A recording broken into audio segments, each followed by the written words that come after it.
Good evening, everybody, and happy Tuesday. We have a double header on the network, and tonight we start off with Inside the Pigskin. I have four of us. Yes, one, two, three, four. I can count quarters, and I can tell you right now, I have my regular football crew on the broadcast tonight. We'll go right to left. My co-host Mel Farr Jr. Welcome back, Mel, Hey, it's great to be back. Hello, fellas. and Travis Holmes. Welcome Hey, back. happy Tuesday, everyone. Let's get down to talking about some football. You've got it. And also we have Jeremy Ballrack. Hey, great to be back. Ready to talk some football. That's my wheelhouse. Well, don't worry, we have plenty to talk about there. Everybody's sounding nice and clear as can be on this beautiful Tuesday night. So, with that said, let's not waste any time. Coming up after this show, we have 108 Stitches baseball talk. So, with that said, we'll get to item number one. The XFL lost an estimated $60 million in 2023 under the ownership of Dwayne Johnson and his wife, Danny Garcia. So, the question is, Mel, how long will it be before its rival? How long will it last longer than the USFL, which is actually owned by Fox? Let's not kid ourselves. There's a lot of money on the USFL side, and private enterprises, to me, they really watch the bottom line a bit more. All right, Mel. So you said they lost how much? 60 million? Yeah, the XFL lost $60 million, and it's owned by Dwayne Johnson, The Rock, and Danny Garcia in their first year. In a hedge fund, if I'm not mistaken. So, that's a lot less money than I would have thought, to be honest with you. $60 Yeah, million is not bad for the first year of them doing this. Hey, it's going to take some time. This is not going to happen overnight. And I believe The Rock is the right person to do it because he's not looking for a quick return on his investment. He realized that there is a need for, whether you say there's a need for the product or you say there's a need for this platform, uh, you know, it just depends. The need for the product is going to be determined by the fans. The platform is definitely needed because guys need an opportunity to play at full speed to improve their games. You look at some of the quarterback play that we talked about, I think last week, and some of the right. quarterback play with the second and third team quarterbacks. It's Mhm. not very good. Not all teams are the same. Now, some teams had better second, and third string quarterbacks. Some teams didn't have, very good second team or third team quarterbacks. So I think in that aspect, it's going to help. It's going to help also develop linemen. I think it's going to help also develop skill players as well, because the only way you can get better is by doing it. And you have to do it full speed. So to hear they only lost 60 million, I'm sure they're flabbergasted by that. I'm sure they're excited that that's what their loss was. And then next year, you look at where you can improve and how you can continue to market the game. I think it's going to be here. I think the Rock, excuse me, is in it for the long haul. And I think the game is going to be here for the long haul. Travis. Yeah, I don't see this felt like someone trying to take them out of the kneecaps. Like this is an off-season report, also coming down right before the NFL season, and it was just weird. It was a weird report to not have much substance behind it, if that makes sense. Not much Yeah. additional follow-up information, follow-up reporting behind it. And the reason I say that is because every league in your first season loses money. Like you Right. have to place the infrastructure. You have to figure out all the pieces out, all the additional costs before you ever make a dollar. And then you have the television contracts and everything else. They won't have those costs next year. They won't have those costs the following year, and they obviously will get better and more efficient in the way that they run the league, and figure out what ways they can cut costs. And some of this they figured out this year. Cool, dope. So to Mel's point, hey man, they lost 60 million. That is not like a crazy number for anybody else. If you started a business tomorrow, you lose money that first year. It's a normal thing that happens with any new business. Why are we treating this different? It feels like one of those Twitter uh I guess stories that just kind of goes wild, but nobody actually thinks about the details, like the meat and potatoes, and of what we're actually discussing. So yeah, they lost $60 million, but I saw a report the day before yesterday that stated that they had capital commitments for I believe the first 4 years. So they already knew up front they were going to have enough money to run the league for 3 to 4 years, and that it may not immediately be profitable, but over time it should be. And they expect to be, per a Forbes report that I'm looking at right now, they expect to be profitable $100+ million next year. So give it time. Let's not go crazy, everyone. A brand new business lost money. Yeah, and water is wet. All right, Jeremy, we're going to go to the chat room. It's a little busy. Start from the top. All right, my loyal fans of my show, please, if you like what you see from South Florida Tribune YouTube channel, please subscribe and share with your other sports fans. Eric Katz comes in and he says, "Nice Billy Sims jersey, Jeremy." Thank you, Eric. And Eric also says the USFL is going to exist as long as Fox keeps sinking money into it. Then he also says, "I think The Rock has a good direction, and this was never going to be an overnight success. The Rock knew it, and so did Danny Garcia. And 60 million isn't a bad loss." And that's exactly where I was going to go, because when you are a new business, whether it was restructured, refurbished, or reformed at a later date, you have 3 years to show a loss before you get into tax trouble. It becomes a tax write-off when you have a loss. A 60 million tax write-off on $1 billion business is not such a bad thing. All right. The only thing I'll add to the whole thing is, as long as owns the USFL and they got deep pockets and they're running the whole show, they're ahead of the XFL in the long run. Yes. At the beginning, I don't know, but again, I'm going to confer with what Eric says. The USFL is going to exist as long as Fox keeps thinking money. Yeah, Eric, you're dead on there. I mean, Fox is running the show. They got Mike Pereira on there handling the officials, and everything is done there. So of course, they have NBC showing the other games. So I don't know if I had to choose between the XFL or the USFL. For me personally, this is my opinion. I go USFL, but we'll see how the talent levels play out. All right, next topic. Okay, according to Odyssey, the top 10 NFL head coaches of all time. I'm going to read the list in alphabetical order, not ranking. Okay, they've got Bill Belichick, Paul Brown, Joe Gibbs, George Halas, Tom Landry, Vince Lombardi, Chuck Noll, Bill Parcells, Don Shula, Bill Walsh, and I think eventually Andy Reid could break through with a couple more Super Bowl titles. All right, Mel, some thoughts about that list? I mean, I think it's a pretty good list. Those are coaches that have done a lot of great things in the NFL, won a lot of football games, made a difference in a lot of players' lives. Now we don't have the luxury of seeing coaches hang around for a long time, like Coach Shula did when he was coaching, Coach Landry when he was coaching. Coaches don't get that the latitude to be able to be with a franchise, even like Bill Belichick right now, to be able to be in a franchise for a couple 3 decades. Right. You don't see that anymore. Even in college, you don't see that anymore, where coaches get the opportunity to stay somewhere forever. But yeah, those are legendary coaches. There's no question about it. I mean, that's a great list. Any coach that's in the game right now, should aspire to get on that list. There's a lot of great coaches out there. And there's a lot of great coaches on that you didn't name that whether it would be Tony Dungy, Mike Tomlin, Bill Cowher. I mean, there's a lot of names on there that that are missing. But when you have 10, there can only be 10. It can't be 12 or 13, or there's always going to be somebody that's going to be left off. And like you said, Andy Reid, obviously he's proven to be one of the greatest coaches with his success at Philadelphia that he had, and the success that he's having right now with Kansas City. And another great coach who never won the big game, Marty Schottenheimer. I mean, all he did was win. Wherever he went, all he did was win. Whether it was Cleveland, whether it was Kansas City, whether it was San Diego, that's all he did was win. And he's a great coach as well. Yeah. So yeah, I mean, it gets tough, but you're going to have 10. And so I mean, that's a pretty good list. Okay, Travis. Just wanted to confirm, you did say George Halas was on that list, right? Yes, I did, Travis. Okay, cool. I thought I missed it for a second. All right.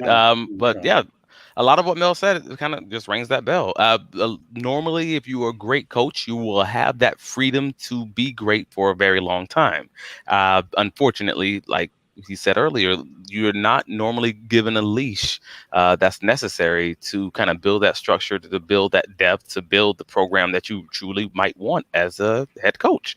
These days, it's the nature of the beast kind of these days when you're spending these insane dollars on these players.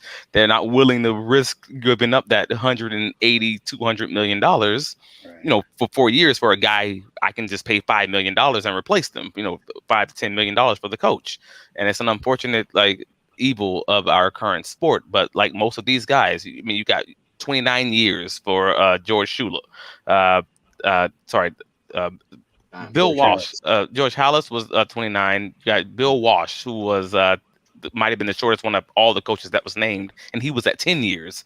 Right. Tom Landry was the other one that was at 29 years. Like, you have a boatload of these guys who are having 15 plus year careers with the same teams, and it's just not happening.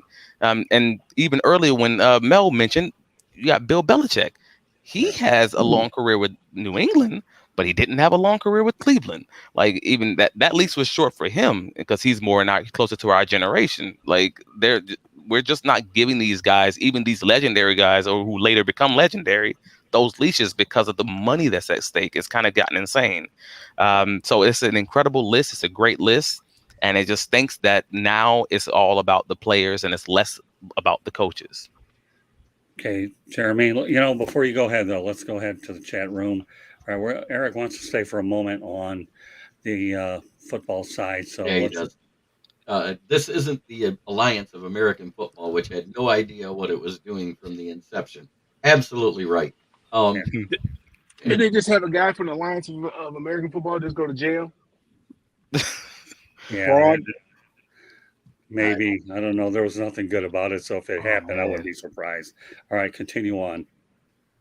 Gordon Miller says, I taught him and his brothers bowling at Strike and Spare Lanes at Telegraph and Maple. I was 13. Apologize for me if he hates bowling to this day. No, That's funny. I love bowling. I wish I could bowl, but my left knee, which is my slide foot, Mhm. I can't do it. But I love bowling. When I was when we were working when I lived in Michigan, I was working with my dad. Man, I had a team of guys. Man, we used to go out bowling almost every night. Man, I mean, I had my own shoes, 2 balls, everything. Man, I was really into it. Yeah, I I'll appreciate say, that. You remember David Goldberg too, because he used to bowl with us over there at yeah, Strike and Spare over there at Maple and Telegraph, and then they turned I it do into actually. something. In fact, many years ago, I did win bowling trophies over at Hartfield Lanes out in, I think, Berkeley. Well, one of my famous or infamous trophies, when I won a trophy for, was Most Unusual Form. So I take a lot of pride in that particular award because it's about the most different award. And it's true. I think I broke the trophy somewhere. One of these days, I got to have to put it back together. My other trophies I had went away with one of my moves. All right, so let's go on to another one here. This bowling thing getting interesting. Yep. All right, Eric's on a Right, roll. Pat. The USFL has way more money invested in it. And then And the then last, Brent last DeWitt says The Rock definitely gutted out one more year, then decide his financial situation. But he did those 4-year sponsorships and the 4-year TV contract. I think he'll stick with it those 4 years. He's got a hedge fund. He's more likely to stick with it than Fox, because Fox is going to look at numbers. And, a big corporation like that, they're going to look at numbers. Dwayne Johnson, because it's a passion. This is his passion, because, he was that 54th guy, the guy that never got an opportunity. He's going to do everything in his power to see this through and make it work. And it's needed. It really is needed. Whether it's scaled down a little bit, it is something that's definitely needed. There needs to be some type of spring football for these guys to have the opportunity to get the reps that they need in order to get better. That's the only way you get better, reps. Agreed. And I'll add something to that after I read this. Mark Mancini says, great show, excellent talent. Keep up the great work, boys.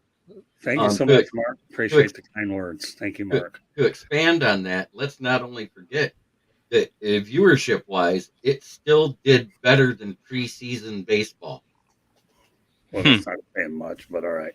No, that's saying a lot, considering it's a brand new league and it was starting first year. For it to beat preseason baseball and end of the season basketball numbers, right? It was in that in between, which shows football football is still daddy. And it will obviously it's going to grow from that. They're not going to lose viewership at that point. It's going to get bigger, and that's the first year numbers. That's great. Mm-hmm. Football will always grow. Eric, here's the thing. I know in my mind that Fox will never give up the USFL because they need it desperately for that 10, 12-week period during a dry period of coverage. So I'm with you. That's what I think. The only thing that's a little bit awkward about the schedule is they probably could move it back 1 or 2 weeks. So that way, the player situation, these guys have a little longer time to recover. Back to the original topic at hand. And I'll lead it over to you, Jeremy. The only one people might have a hard time recognizing on the list is Paul Brown because he didn't win the titles and has the cachet as the other ones. And you, Mel, listed a lot of good ones. But all right, Jeremy, close out this topic. And another one that could be just outside looking. What's that?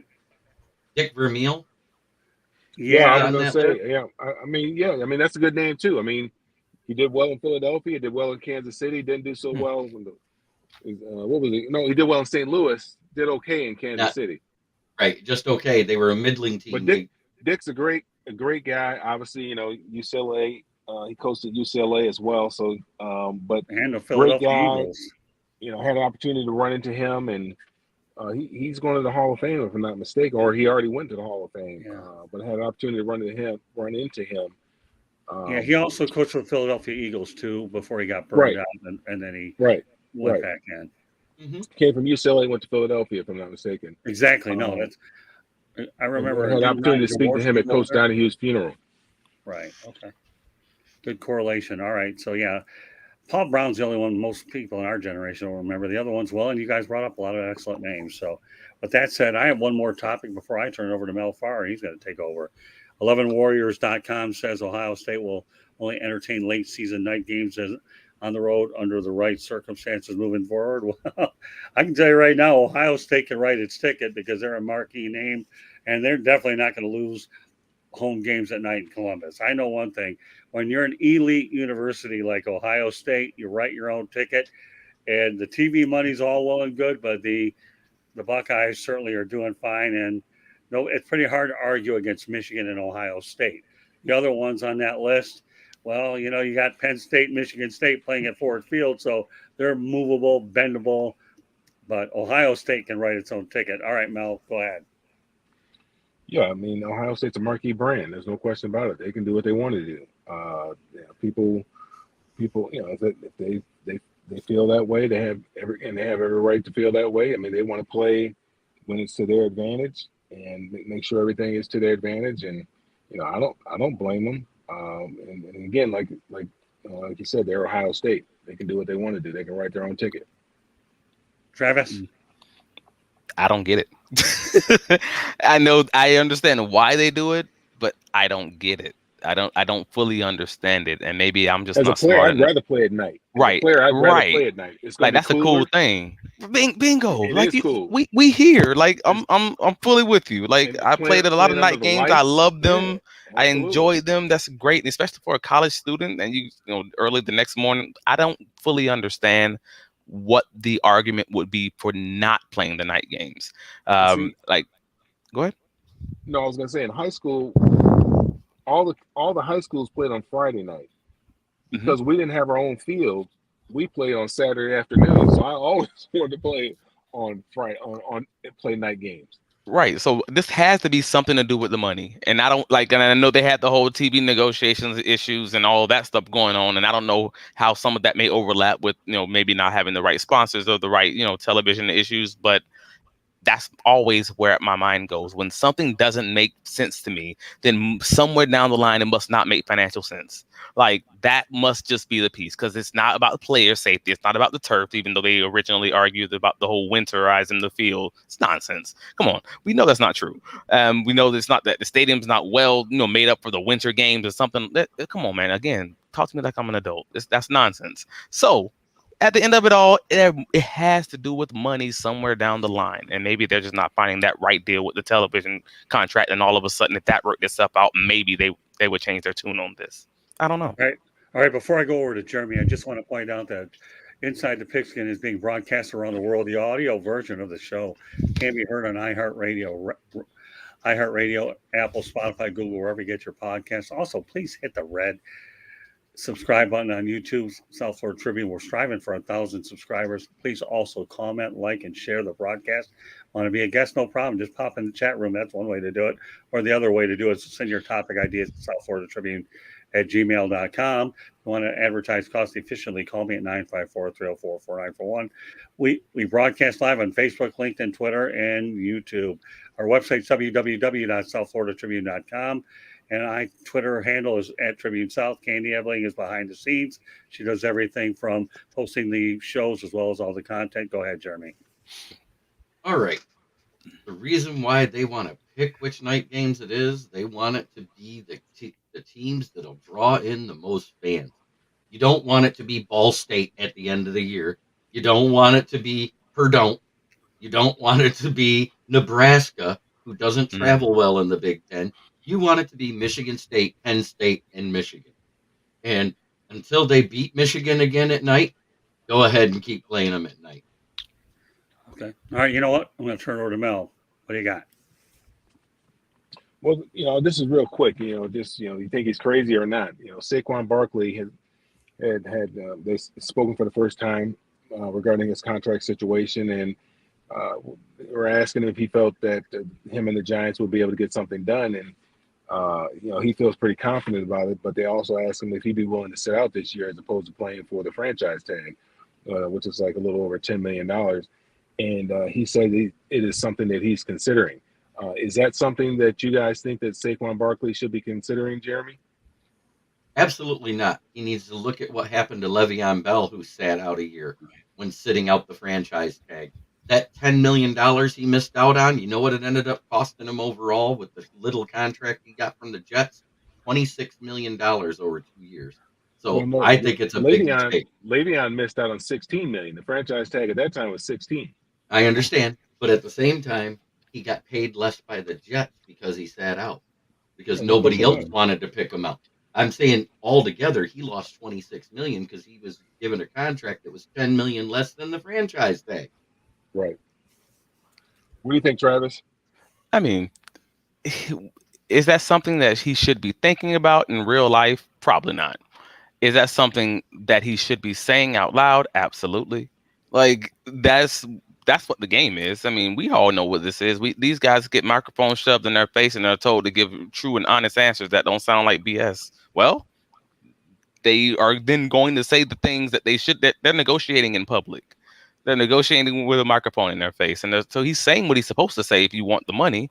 And if you have an agent, anything worth their salt, hey, no, you better absolutely tell them that holding out is a possibility. Get them back to the negotiating table and let's up that cost. So, I mean, I negotiate every day for a living. Like, so I'm here for this. I will absolutely tell them I'm here. I'm not showing up to camp. I'm not showing up for the first game. That may be a possibility. Like, I don't know. Tell me what I am worth to you, organization who has already made your draft picks and already signed the majority of guys in free agency. Yeah, I'm absolutely contemplating sitting out. And not to mention that the entire running back crew across the NFL, they all feel disrespected at this current moment in time. It's just as far as how they've been paid. I think someone said that the NFL running backs at this point, they've been so devalued that they're being paid like plus kickers. They're being paid like basically like Pro Bowl kickers, which is just wild because these guys take such a beating. Like, they are one of the main guys that take such a beating, and they are just not getting that guaranteed financial security that like these other guys are getting. No question about it. I mean, one of the guys that touches the ball, is most, other than the quarterback, they got to be able to pass block, and they have to be able to be a good receiver as well. And they're being devalued, and I think it's terrible. I mean, you pay a receiver $20-25 million to touch the ball 6-8 times a game, and he doesn't really get involved in the run game too much. They do everything they can to avoid contact. So yeah, I'm like with you as a former running back. Yeah, I'm upset because you look what the franchise tag number is now versus when Le'Veon Bell held out, $10 million. Right. I mean, that's ridiculous. Right, tight ends are making more than that. The tight end franchise tag is 11. It's huge. I mean, tight ends make big money now, man. I mean, you got tight ends making big money. I mean, you're right. I mean, right. We're the second least paid position, right above kicker. All right, let me tell you this, okay? I understand the devalued situation in terms of the position. But here's my issue with Saquon Barkley, okay?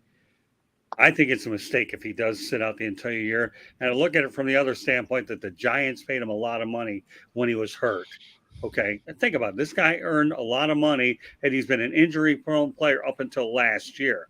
So to me, I hope that they can negotiate a little higher deal for him. But for him to go ahead and think, well, I'm going to sit out otherwise, well, you know what?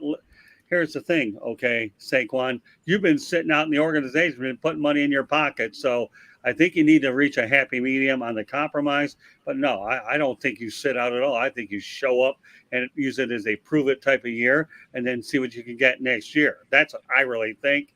Injured players that think they can come back and ask more money, and they always say in sickness and health until death do us part, in sickness and in health, we stood with you, okay? Now you need to go out there and have that one prove it year, and then let's talk about it a year later. Now, don't get me wrong. If they can go ahead and get a little bit more money through negotiation, a little bit, I'm okay with it, but I really struggle with this one. Sorry, but that's, even though I didn't play the position, I understand that when a guy hasn't played due to lack of availability, and I say lack of availability because of injuries, then I look at it like, not that you owe the team, but I think you have to prove to them again that you can go there and be available 2 years in a row without missing games. Just like when we talked about Lamar Jackson, okay? Here's a guy who went out there and he got his money. Thankfully, he did. But, for a while, it was a situation where, he was betting on himself until the Ravens decided, let's just pay this guy anyhow. So I don't understand that because with Lamar Jackson's contract, didn't running back franchise tag go up? Yeah, I know, but you're missing the point, Jeremy, okay? Oh, gosh. No, I know. Well, Jeremy, I'm being serious, he made a joke Jeremy. that Lamar Jackson is a good I made a joke at Lamar Jackson. I'm trying to be serious and stay I understand what you're saying. Right. That's all. I mean, my only problem with that argument, if you don't mind, is that then it leaves the door open. Like it makes the argument basically that the organization stood by Saquon like they had a choice. They didn't have much of a choice. Let's be honest about the way that his contract was structured. It's not that they would have lost money cutting him, and he's a quality player. They had to take the risk to see if he would come back being the guy that he was, and it paid off for that organization. So it's not in the way that the argument is being formed. I don't want it to come across as he owes the organization, because frankly, the organization was kind of just this is the contract that they signed, and they got 4 good years out of him, and he came back being that great guy, that great running back that they are used to seeing. Okay, Travis, my question is, did they really get 4 good years out of him? I disagree big time with that because he's been hurt. Well, I mean, Daniel Jones was hurt. He got hurt. All right, but the bottom line is he got paid. And he got paid. I understand. Again, we talk about the pay between the positions. I get that. But Saquon Barkley came in here as a top flight player, and he was hurt quite a bit. I'm not downplaying Daniel Jones, okay? Saquon is the horse that pulls the buggy. Right. Well, let me ask you a question. Mel, okay, I know you played the game, and I've covered it a lot too, so I've seen a lot of quarterbacks and running backs come and go, including the one that Jeremy has with Billy Sims and behind him. But the reality is we know quarterbacks will get paid a lot of money, and if Daniel Jones didn't have the type of year, I think the Giants are definitely going to consider cutting bait with him. But a running back, to me, okay, that's been on the shelf a long time, I think one more year, okay, and for him to even consider setting out, well, again, we're entitled to disagree. Mel. So you're I got you. So you're arguing that this is a devalued position with the devalued running back for 3 of the 4 years that he was playing, and he only that 1 good year. So because of all these combination of factors, maybe he shouldn't need to prove it. Basically, I only say that a running back only has one opportunity to get a second contract. You only have one opportunity to get a second contract, and pretty much if you don't get a second contract as a running back, you're never getting paid. Right. You're never going to get paid the big money. So he's got to do everything he possibly can to get a second contract, because it's very, very rare that a running back is going to get a third contract like Adrian Peterson or somebody like that. Right. I mean, the only problem that Saquon has is that Jerry Jones doesn't run this team, because Jerry will blink. Mm-hmm. Right. Hey, Mel, I'm not debating that. I agree with you. Running backs getting a second contract is very difficult. That's not even a debate that I have with you. I agree with you 100% because that's the one position where you get beaten up. Why do you think Ricky Williams got out so quickly? Because he got pounded like I've never seen a running back under Dave Wannstedt, and I saw this right in front of my own eyes. He was high on weed, otherwise he'd have felt it. Yeah, But, Yeah, but and yeah, regardless, he I'm already talking. said on the podcast last year that it was a big thing because he couldn't smoke weed also, because that's how he deal with his pain management, and they were going to test for it, obviously. Uh, but no, to I didn't your post this. yeah, but to your original point, no, Scott, See as that? far as, sorry, go ahead. See that? Somebody posted and changed it to where it looks like me. Oh Oh yeah. gosh. Okay. No, but to your original point, no, Scott. No, as far as I guess the running backs are concerned, Saquon, he it may be in his best interest at this current point in time to simply sign a 2-year contract, a 3-year contract, instead of going that 4 or 5 year route. Because right now, as we've always seen, the running back position is just significantly devalued. But maybe he can get that 3-year close to guaranteed contract, that's shorter contract, that's sort of like a prove it deal, but at the same time, maybe the running back market will be better by the time he's back into it, and he may actually be one of those guys, one of those rare guys that Mel's talking about, that is able to get that third contract if he just makes that second one shorter. Okay, with that said, then I think the right contract for Saquon Barkley would be 2 years at 22 million or 24 million, and there's a little compromise there instead and going up from 10 million to 12 million, and then see what you have. Well, look, So the highest paid running back is Christian McCaffrey, right? Has he been always available? Nope. no, but no, he hasn't. I'm not downplaying that, but again, though, he's had a lot more productive years. So when you compare him over to Saquon Barkley, I believe he has. I mean, Gotcha. Christian McCaffrey has been a guy that's been able to catch the football a lot, and they tell you what, this may sound really crazy because we don't talk a lot of fantasy football, but I'm going to kind of throw it in here to have a little fun with it, only to have fun. When my sister-in-law Marie has Christian McCaffrey, and I'm getting pounded in fantasy football, and this guy's doing it both as a receiver and on rushing. This is hard for me to swallow. She doesn't know a lick about football. That's why I don't play fantasy anymore. I believe in playing reality football. Travis ought to know since I'm in the box at Jaguar Stadium. But no, I understand where you're coming from. Okay, trying to compare McCaffrey, a guy that carried Carolina, versus Saquon Barkley, who's really had a hard time living up to expectations. I think that's where things go. And I think a 2-year deal, about $22-24 million to me, would make sense if they could reach a compromise. But I love this kind of stimulating conversation. My goal is to go out there and see a lot of people respond to this conversation. Nobody has to agree on the show with everybody. I don't care. That's what makes it fun, especially since it was your topic in the first place, Mel. I'm gonna say something I don't. here. I don't think Saquon can take care of his family in 2 years, 24 million. All right, Jeremy, you got last word on it. Okay. My thing is, I think the GM dropped the ball. They should have franchise tagged Daniel Jones on the transitional tag, just like the Ravens did with Lamar Jackson, and paid Saquon Barkley. Because if Saquon Barkley wasn't on that team last year, they don't win 9 games. Okay, that's fine. But tell me what's going to happen in 23, Jeremy. Exactly. You don't know. Nobody knows. But I'm just saying, All right. last year, Next about last year. Next topic, Mel. So there was, Calvin Johnson just held his annual camp up there at the Allen Park facility up there in Detroit. He's starting to get back into the fold. The relationship is starting to fall a little bit. He credits one gentleman, I can't remember his name, with kind of, massaging the relationship and getting him back in there. It's not all the way better, but it's better. He likes being around the guys, and Dan Campbell said some very kind things about him because Dan did play with him for a year or two while he was in Detroit, and talked about, not only, about the person as a football player, but about him as a teammate. And he wished the guys had an opportunity to see what kind of a teammate that Calvin Johnson was. What do you think about Jeremy? Do you think, the Lions have historically not done well with their former players? We know Barry left out of there. It wasn't a very good situation. He stayed away from the team for a long time. He's come back around in the fold. I know my dad, for a long time, he, even though we had season tickets and so forth and so on, he had some issues with management and stuff like that, and the way they handled some players, even Billy Sims and so forth and so on. So he kind of was standoffish with the franchise.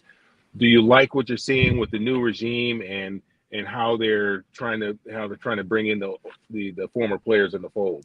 See, the problem was in 2008 when that CBA changed everything.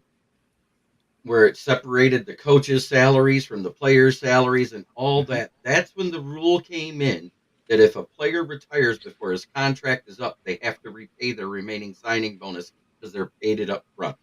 Okay, can I chime in on that? Andrew Luck did not. You didn't hear about it. You didn't hear about it by anybody, any other player that's retired in the NFL since 2008, except Calvin Johnson. And Andrew Luck did pay some of it back. You just didn't hear about it. I He told him he guarantee can it. keep his money. No, Ursay told him he can keep the money. Well, that's Ursay. Yeah, that's a choice. Yeah. That's a choice. What I'm saying is every other The only player is reason paid the only back reason we something. have to pay it back is so they don't have to take that cap hit. Right. And they were cap strapped at the time. All right. So if Because of anybody's those cash contracts. strapped, they may do that. That makes sense. Okay. Whereas when Andrew Luck retired, his dead cap, because it was towards the end of that contract, didn't hurt them as much. So there's a big difference. If you're cap strapped, because remember, they were dealing with dead cap from coaches that were given 6-year contracts back in the Millen era that carried over because that was grandfathered in. But that wasn't Andrew. That wasn't Calvin Johnson's problem. He No, didn't make those that was decisions. the Lions' problem, is what I'm saying. And you're also talking about Willie Clay Ford. You're not talking Gotcha. about Martha. You're not talking about Sheila Fordham. I'm quite sure if it was Martha or Sheila, they would have said, "We'll eat it." Because you want to know what it was? It was $3.7 million he had to return. Well, now he gets that back because he took the mentorship role. They get to pay that back to him as a salary. So he hasn't lost a dime because that's how the rule is written. I'm not debating about with anybody that knows the rules. So, you know what I'm going to say on it? I'm glad that he's mentoring Jameson Williams. I hope it works, but I will never debate a guy that's reading the rule black and white like you are. Never, Jeremy. We may have disagreements from here and there. That won't be one of them. And I think the one thing about Johnson is there's no question he wants to.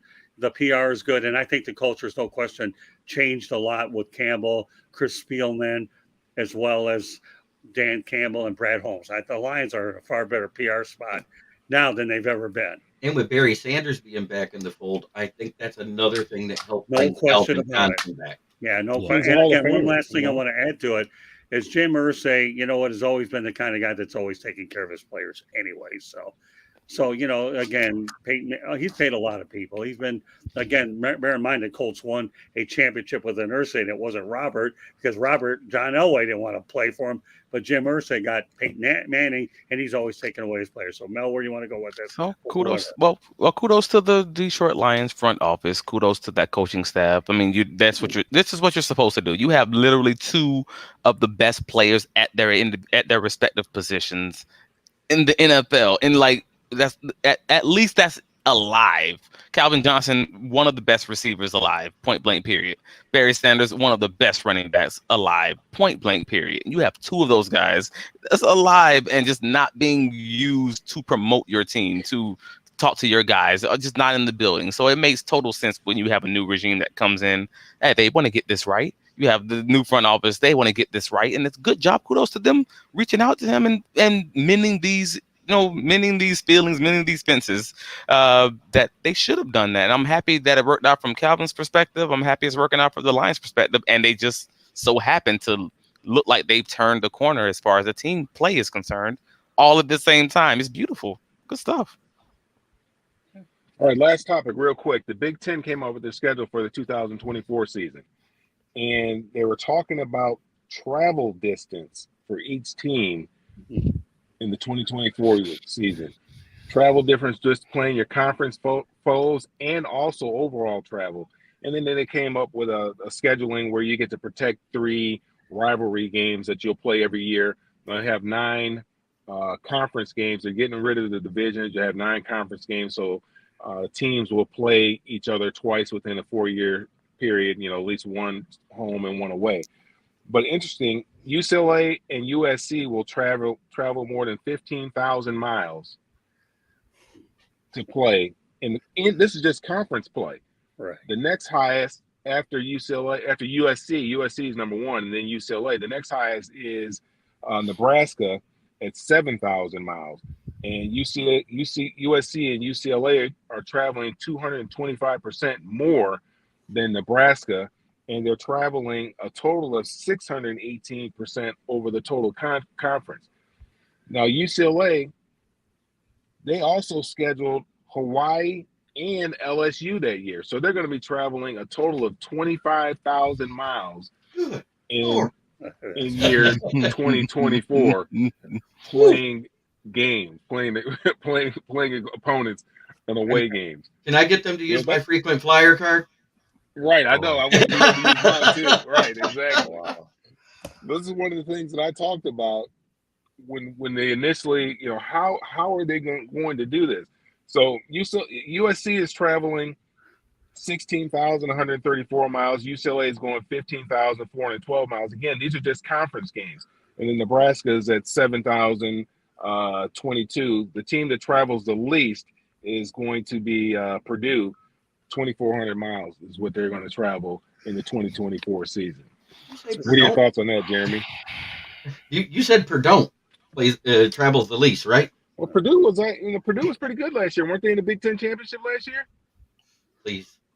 I Please. mean, The rest of the division was down. That's all I got to say. They're getting rid of divisions, and it's just going to be the best. The best two teams are going to play in the conference And championship. that's the way it should be, because lately the best two teams have been in the same division.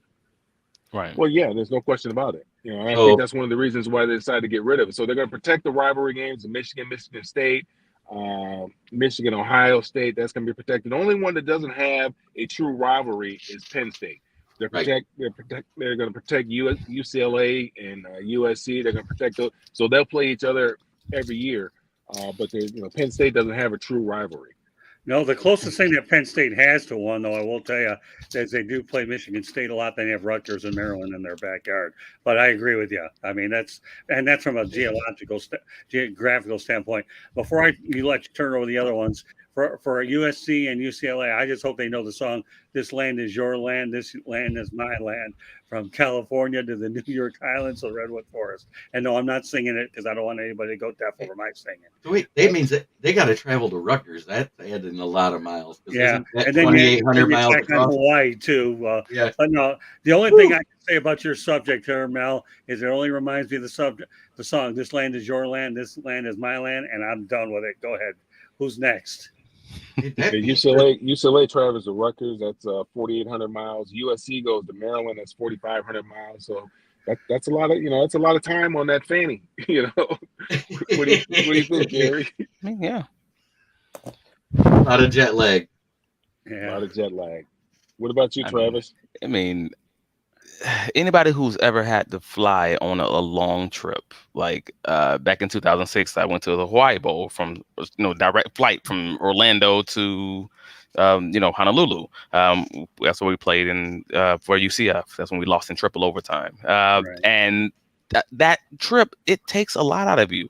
Like, we were fortunate enough to go there for a full week, so we can you can get acclimated and all of that. But these kids are going to be in college, like actually having to go to classes and juggle any additional things or responsibilities, jobs, whatever it may be that they have, in addition to these travels.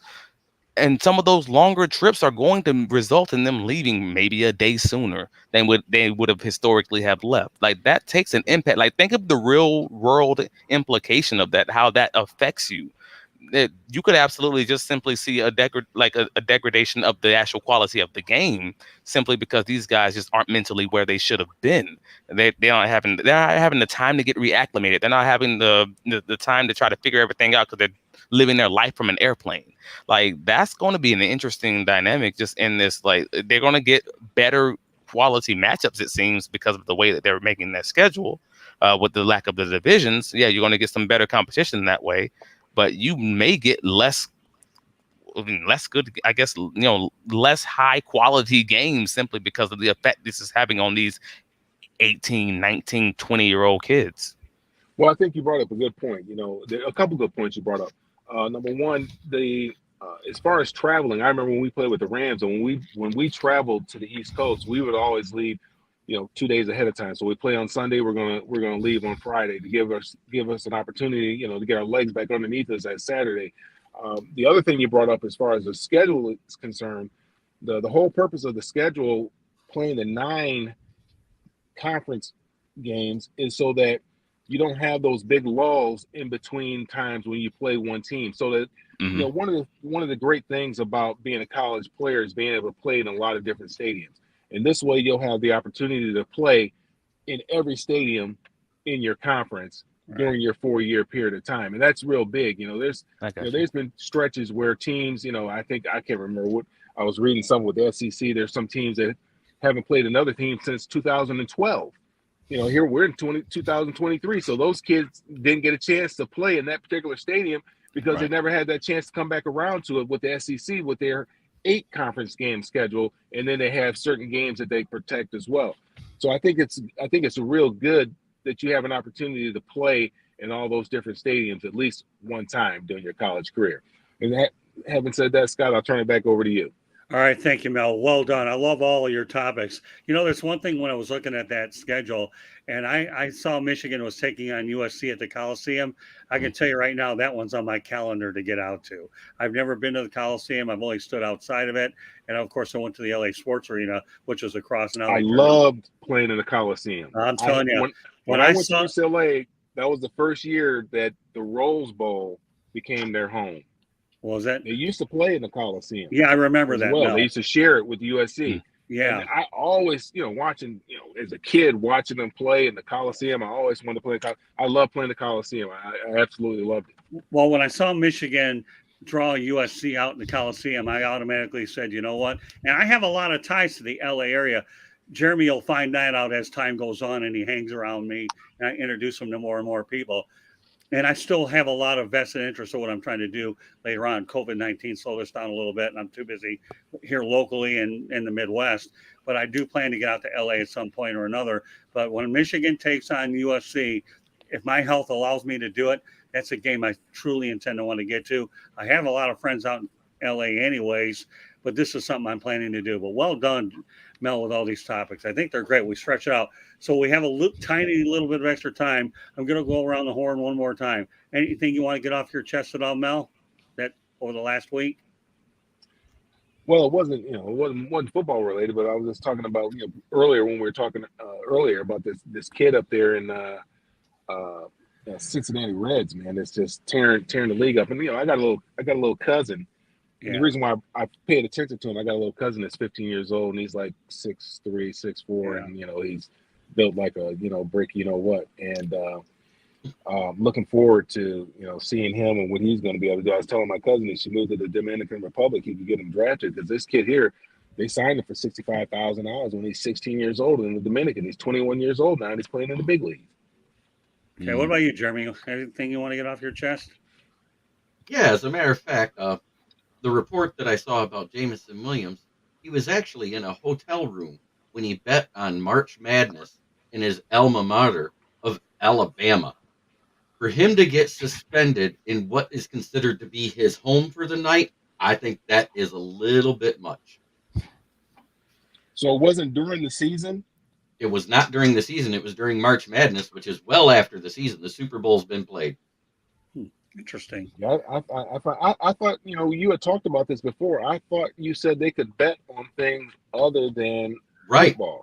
But they say it was an NFL property, which means that possibly the room was paid for because he was traveling with members of the team for a team meeting or something like that. But it was a hotel room he was in. And I'm sorry, if you're in for the night, isn't that the same as being at your house? Was that the only time that he bet, though? Yes, that's the only report there is of him betting. Oh, that hurts. Interesting. Okay, what about you, Travis? That's crazy. Anything you want to get off your chest? That's a rough one. Well, I mean, right now, I'm a major Jacksonville Jaguars fan. So right now we're sort of in the middle of all of the posturing between ownership, Shad Khan, and the city. Everybody's kind of just posturing, trying to get ready for these coming negotiations for the potential new stadium or stadium renovations that's happening.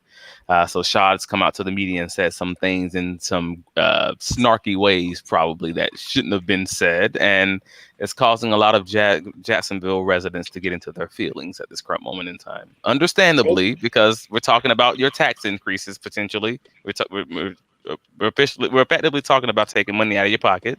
So some people might be feeling some kind of ways about this billionaire owner, who they're about to start negotiations with. But I just wanted to make sure that you don't bite your nose to spite your face.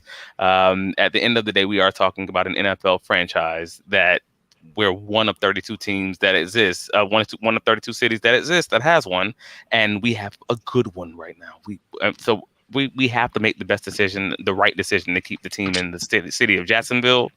And overall, if we're talking about it's $1 billion, and I know I'm saying $1 billion like it's nothing, but it's $1 billion repaid over a 20-year time frame. I mean, you're realistically talking like 5 years, man. I mean, start like $5 a month. That's legitimately what it would turn out to be, because Jacksonville has like 1 million people in the city. We're not talking about big money. If you're paying it back in 30 years, you're probably closer to $3 a month.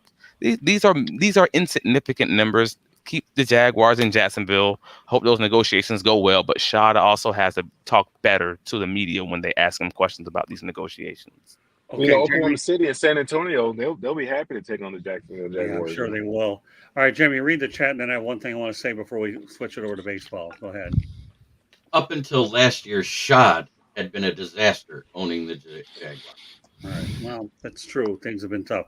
All right, two things I want to say before we call it a night. Number one, last night I was on the air for 2 hours and 19 minutes with a guy named Kevin Anderson, who used to be the athletic director over at the University of Maryland, and now he's with the Air Force Academy. Folks, if you really want a good perspective of the state of college football, I encourage you to go to our YouTube channel and have an opportunity to watch it.